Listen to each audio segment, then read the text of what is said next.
Hey guys, Jason here. Welcome back to the channel.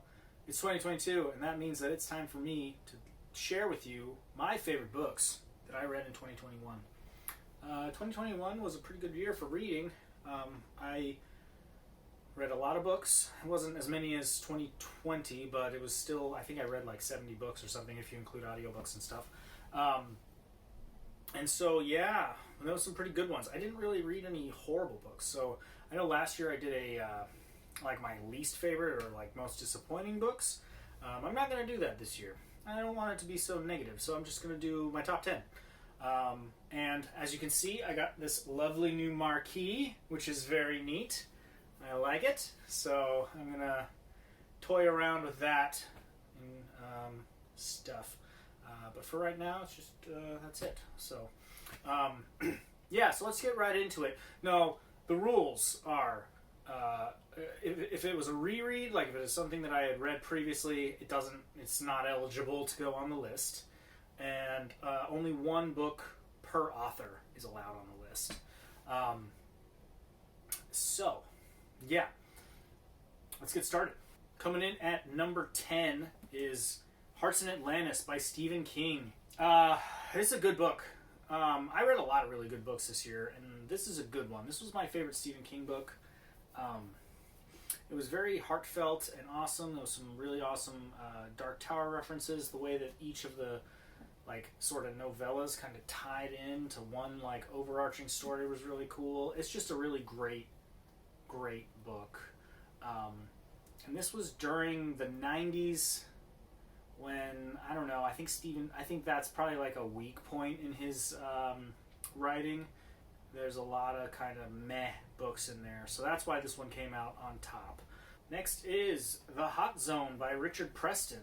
This is the only nonfiction that made it on the list. I don't read a ton of nonfiction, but this was really cool. Just a crazy, crazy story about an Ebola outbreak in the United States. And it is a intense ride. Like, it almost feels like a Michael Crichton book, the way that the story is told. But the fact that it's true makes it just so much more intense and crazy. It's very good. All right, number 8 is Something Wicked This Way Comes by Ray Bradbury. This book is so much fun, and carnival horror, spooky Halloween story. It's not really that scary, but it's very atmospheric, and it just feels like fall, and I'm pretty sure that this is probably going to be like a yearly read for me in the month of October, because it is awesome. Number 7 is The Only Good Indians by Stephen Graham Jones. This was our horror book club read-along for November, and it was really, really, really good. I'm so interested to read more of his stuff because his writing style is like super unique and weird, but it really grew on me, and I thought this was awesome. Number 6 is Gardens of the Moon by Steven Erikson.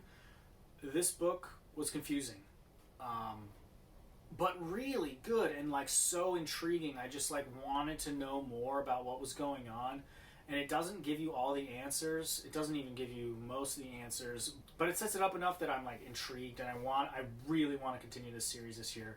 Number 5 is a book I listened to on audio. I don't have a physical copy of it, but it is A Simple Plan by Scott Smith. What an incredible book. It's so good. And so his other book, The Ruins, I love that book. But this is like something totally different. It's not really horror. It's more like just crazy suspense crime book. But yeah, it's just a non-stop, super fast-paced, crazy, crazy story. And the last third of it is just like, it's like watching a train wreck. It's crazy, but so good. Number 4 is Tender is the Flesh by Agustina Bazterrica. What can I say? This is a book about cannibalism, and it's really, really dark and twisted, but it shines like a really interesting light on our own society and how we treat each other and stuff that is just, I don't know, I think about this book a lot. I read it like a while ago, but I still think about this book all the time. It's so good. All right, we're in the top 3 now, and it was really, really hard. This one's probably going to give me some crap because I think a lot of people consider this maybe one of the best novels ever. But And I do too. It's very, very good. But coming in at number 3 is East of Eden by John Steinbeck. Oh man, is this book fantastic. The characters were so freaking awesome. The generational story, and then Tim Shell at the end. It's just, if you've read the book, you know what I'm talking about. It's about like how everyone has agency and you can like do what you want. You don't have to be a bad person just because your parents were. You don't have to be anything. You can make your own destiny, and it's so, so awesome. This is the first Steinbeck book that I've read, and I want to read more of his stuff because it's like so, so good. All right, number 2 is The Trouble with Peace by Joe Abercrombie. I had a hard time deciding whether it was going to be this one or The Wisdom of Crowds. I love both of these books, and I consider the trilogy to just be like one story that you could pretty much just read. You know, A Little Hatred, then this, and then The Wisdom of Crowds. But, oh man, like the twists and turns in this, the political stuff, it's so freaking good. And all the different like character arcs, like Leo's kind of, I hate him. He turned from like a likable oaf into a horrible person that I hated.